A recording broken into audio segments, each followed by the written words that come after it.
அன்பார்ந்த எனதருமை யூடியூப் நேயர்களுக்கு வணக்கம். ஜோதிட சாஸ்திரத்தில் மற்றும் ஒரு அற்புதமான ரகசியம்.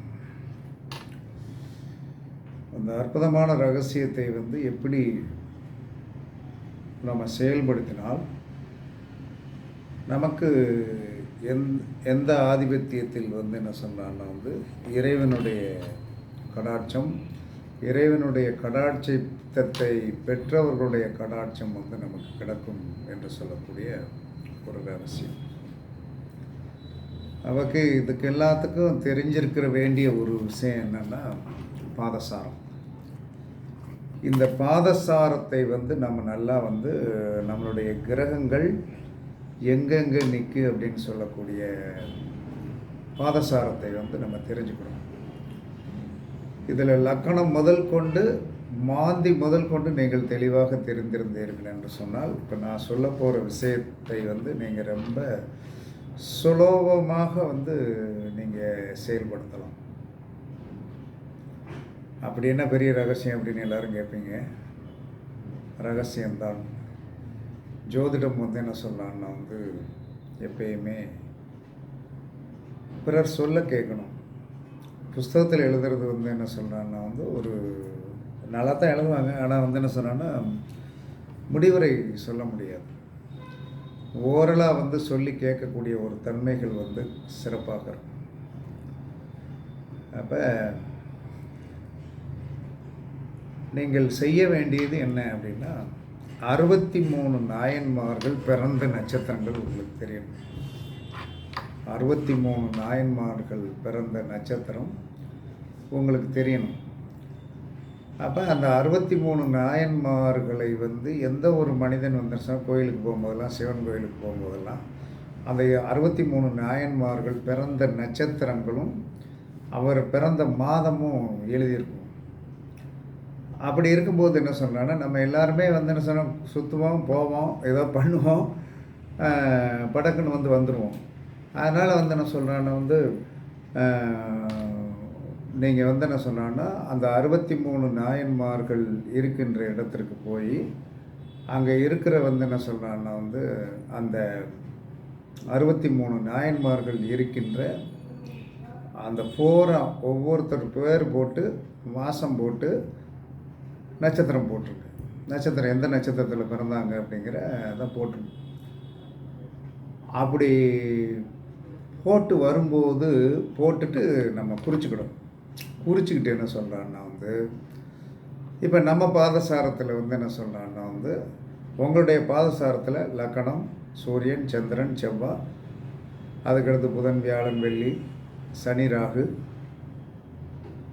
ராகு, கேது, மாந்தி, இந்த கிரகங்களை குறிச்சிட்டு ஒவ்வொருத்தரும் என்ன சொன்னால் நம்மளுடைய கிரகங்கள் நிற்கின்ற பாதசார நட்சத்திரத்தில் எந்த நாயன்மார் பிறந்திருக்காருன்னு குறிச்சிக்கணும்.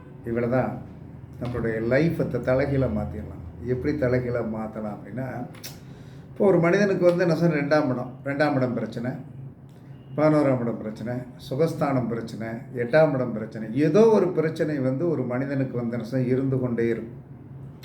அப்போ ஏதோ ஒரு பிரச்சனை ஒரு மனிதனுக்கு இருந்து கொண்டே இருக்கும் அப்படின்னு சொல்லி வரும்போது, இன்றைக்கி இருக்கிற மனிதன் ஒன்று லக்கண ரீதியாக கஷ்டப்படுறான், இல்லை பண ரீதியாக கஷ்டப்படுறான், இல்லைன்னா குழந்தைகள் ரீதியாக கஷ்டப்படுறான், இல்லை 7ஆம் பாவத்து ரீதியாக கஷ்டப்படுறான், 8ஆம் பாவத்து ரீதியாக கஷ்டப்படுறான்.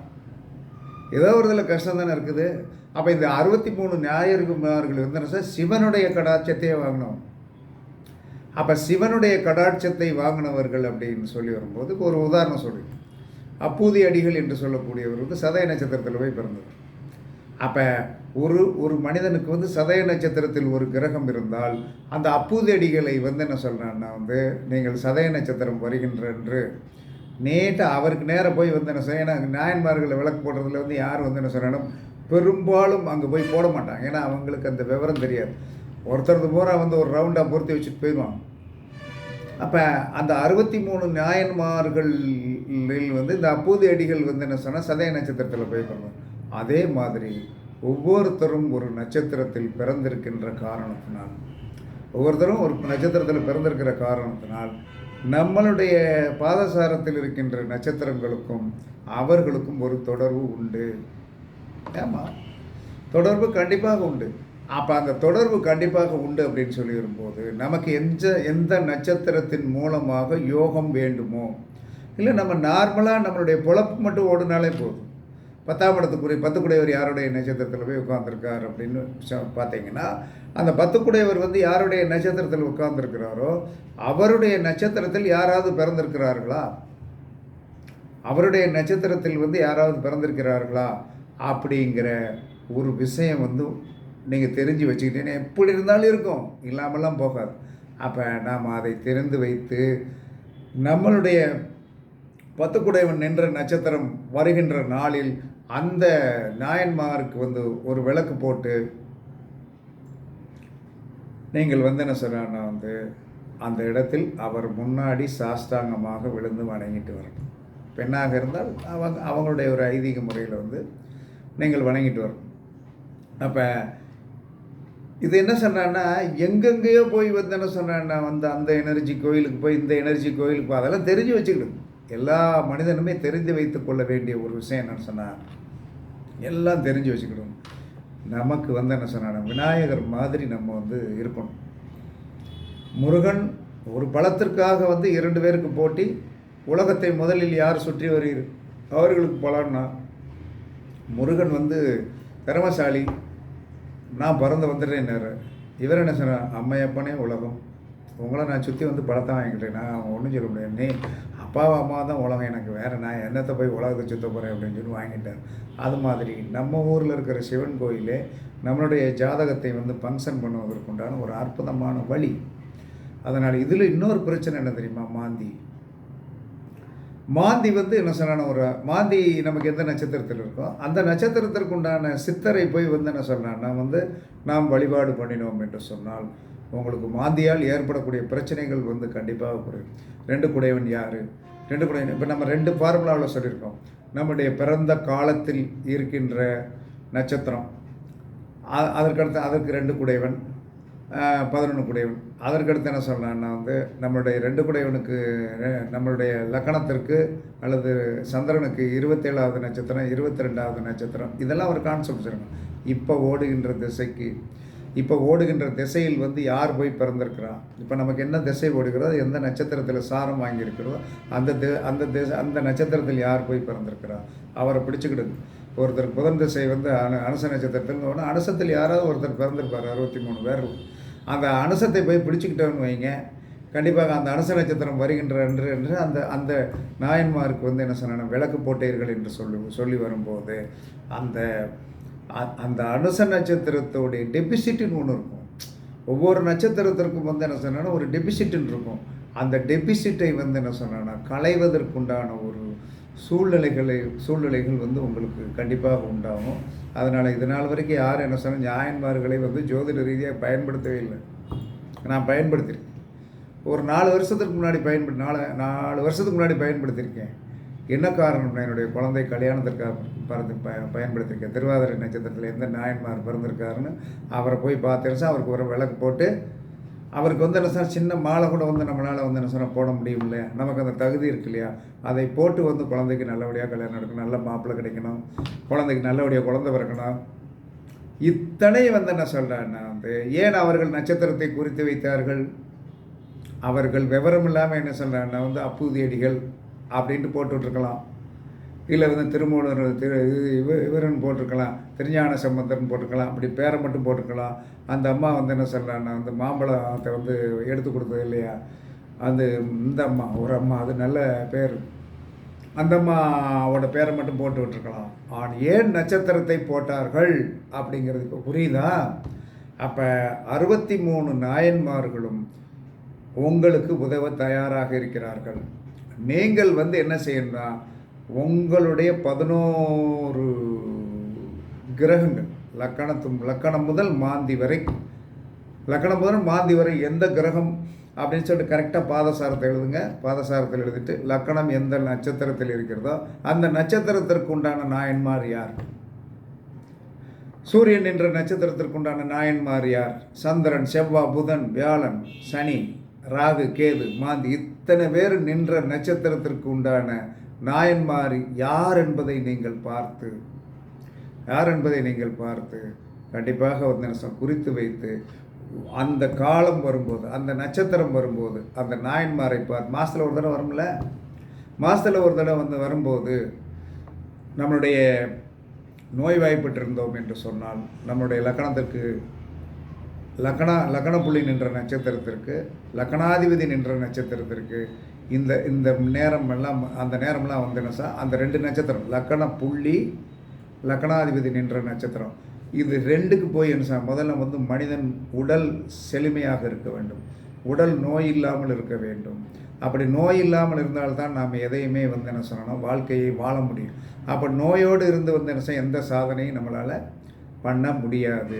அதனால் நீங்கள் என்ன செய்யணும், கண்டிப்பாக இது ஒரு அற்புதமான சூத்திரம், வேற ஒன்றும் கிடையாது. இது எப்படி உதயமாச்சு அப்படிங்கிறது எல்லாத்துக்கும் தெரியணும் இல்லையா? அன்றைக்கி காலையில் வந்து செவ்வாய்க்கிழமை முருகன் கோயிலுக்கு போனேன். ஏன்னா வந்து இப்போ ஒரு 2 வாரமாக சரி செவ்வாய்க்கிழமை முருகன் கோயில் போவோம் அப்படின்னு சொல்லிட்டு ஒரு சின்ன மாலை, செவர்லி மாலை, ஒரு 2 பழம், ஒரு பன்னீர் பாட்டில் வாங்கிட்டு போயிட்டு நைட் பண்ணிட்டு போயிட்டு எல்லாம் கும்பிட்டுட்டு அப்படி நேர நாயன்மார்களுக்கு உள்ளே போகும்போது இந்த ஞாபகம் வந்துச்சு. அந்த உணர்தல் தன்மைகள் வந்துச்சு. சும்மா உணர்தல் தன்மைகள் வந்துச்சு. அந்த உணர்தல் தன்மைகள் இது மக்களுக்கு இன்றைக்கி சாயந்தரம் சொன்னோம்னா எத்தனையோ பேர் வந்து என்ன சொன்னான்னா வந்து தன்னுடைய நட்சத்திரம் இயங்க மாட்டேங்குது, தன்னுடைய நட்சத்திரம் செயல்பட மாட்டேங்குது, 2 குடையவன் செயல்பட மாட்டேங்கான், 4 குடையவன் செயல்படலை, எதுவுமே செயல்படலை, நான் என்ன செய்வேன் அப்படின்னு சொன்னால், அந்தந்த எந்த கிரகம் எந்த நட்சத்திரத்தில் உட்கார்ந்திருக்கிறதோ அந்த கிரகத்திற்குண்டான நாயன்மாரை தயவுசெய்து சந்தோஷமாக போய் பிடிங்க. ஏன்னா அவங்க பூரா ரெக்கார்டு பூர்வமான ஆளுங்க. அவங்களாம் மனிதனாக பிறந்து இறைவனை துதித்து இறைவனை கண்ணால் கண்டவர்கள். அப்போ அவர்களுக்கு வந்து என்ன சொல்லணும், நம்மளை வாழ வைக்கிறதுக்கு உண்டான மனித தன்மை உண்டு. அந்த அவர்கள் வாழ வைப்பதற்குண்டான எண்ணங்கள் அவர்களுக்கு வந்து அவர்களுக்கு நாம் என்ன உயிரூட்டுதல் என்பது விளக்கேற்றுதல். சின்ன மகாலை வந்து என்ன சொல்லணும், ஒரு 5 ரூபாய்க்கு சரம் வாங்க, சரத்தை வந்து என்ன சொல்கிறோம், ஒரு முடி போட்டிங்கன்னா அது மாலை ஆயிரும். போட்டுட்டு என்ன சொல்கிறான்னா, ஏன்னா அதிகமாக சில இடங்களில் அந்த இதை வந்து என்ன சொல்லணும், நாயன்மார் இதை வந்து கேட்டு போட்டு பூட்டி வச்சுருப்பாங்க. பூசாரியை பழக்கம் பிடிச்சிக்கிட வேண்டியதான். பூசாரியை பழக்கம் பிடிச்சிக்கிட்டோம்னா என்ன சொன்னா, 50 ரூபா கையில் கொடுத்தாச்சுன்னா பூசாரி நம்ம முன்னாடி வருவார். இது அவருடைய தொழில், அவருக்கு பொழப்பு. நமக்கு கர்மாவை சரி பண்ணும். அதனால் வந்து எல்லா மக்களும் இந்த இலகுவான வழியை பயன்படுத்துங்கள். உங்களுடைய கிரகங்கள் நவகிரகங்கள் மாந்தியை சேர்த்து 10, உங்களுடைய லக்கணத்தை சேர்த்து 11 எந்த நட்சத்திரத்தில் நிற்கிறது என்று எழுதி கொள்ளுங்கள். அதற்கு நேராக நாயன்மாருக்கு போங்க. நாயன்மாருக்கு போய் வந்து என்ன சொன்னேன்னா, நம்மளுடைய நட்சத்திரம் எந்தெந்த கிரகம் எந்தெந்த நட்சத்திரத்தில் நிற்கிறதோ அந்த கிரகத்தில் வந்து என்ன சொல்கிறான்னா வந்து நமக்கு எந்த நாயன்மார்னு குறிச்சிக்கிட்டிங்கன்னா உங்களுக்கு தேவையானதை நீங்கள் அந்த நட்சத்திரம் வரும்போது நீங்கள் அழகாக போய் கும்பிட்டீர்கள் என்று சொன்னால் உங்களுடைய பாதத்தில் வந்து வெற்றியை வந்து குவிய வைப்பதற்கு அவர்கள் தயாராக இருக்கிறார்கள். நீங்கள் வந்து போகணும், சோம்பேறிப்படாமல் போகணும், கண்டிப்பாக கஷ்டப்படாமல் போகணும். இப்போ தெரிஞ்சு போச்சா, இப்போ நம்முடைய 10ஆம் பாவம் 2, 6, 10 தான் நம்ம எப்பயுமே அதிகமாக நேசிப்போம். 2, 6, 10 தான் நம்ம நேசிப்போம். அது தொழில். 3, 7, 11 நிமிஷம் கல்யாணம் திருமணம் சார்ந்த விஷயம். 4, 8, 12 என்பது அயன சயனம் போகம். 1, 5, 9 என்பது நம்முடைய சந்ததி, அதுக்கடுத்து நம்ம அப்பா. இந்த ஆதிபத்தியம்லாம் வந்து என்ன சொன்ன, எந்த நட்சத்திரத்தில் இருக்கிறதோ அந்த நட்சத்திரத்திற்குண்டான நாயன்மாரை துதிபாடுங்கள், அவர்களுடைய பெயரை தினமும் சொல்லுங்கள். கண்டிப்பாக நீங்களும் வெற்றிகரமான நபராக வந்து விடுவீர்கள் என்று கூறி உங்களிடமிருந்து விடைபெறுவது சிப்பிப்பாறை ஜோதிடர் சாதிராகவன் ஜெயபாலாஜி. சுகமே சொல்க, வாழ்க வளமுடன். வணக்கம்.